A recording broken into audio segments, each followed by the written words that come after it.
Hi, everyone. My name is Dan Fleischer, and I am the co founder of HireBus. Today, I want to walk you through 3 tips to get the most out of reading the behavioral blueprint. Let's jump in.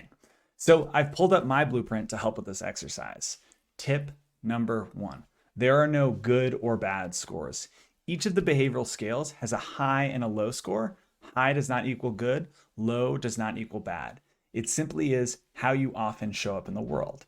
So, for example, I score pretty high in change. And what that means is that I like variety. I like to move quickly. I like things to be flexible. And that can serve me well in certain situations that are a little more flexible and quick moving, but it could also not serve me well in a situation where the team needs stability or there needs to be a little bit more consistency. So there's no good or bad. It's simply how you show up in the world and how that fits the situation you're in.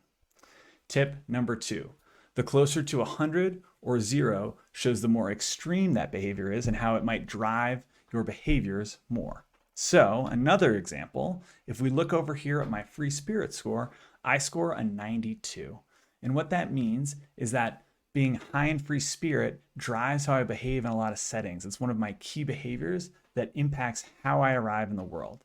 And so, as someone who's high in free spirit, I like fast paced, less formal environments, which can serve me well. But sometimes, if the environment is a little bit more formal, I might have to tone down that behavior. And knowing that I score a 92, that's a pretty key driver to how I show up in the world. Tip number 3, and this is probably the most important one, is that these behaviors are not fixed. So they can change over time. A good example from me is my criticality score. So I score a 60% in criticality on this assessment. But a year prior, when I took the assessment, I scored a 17%.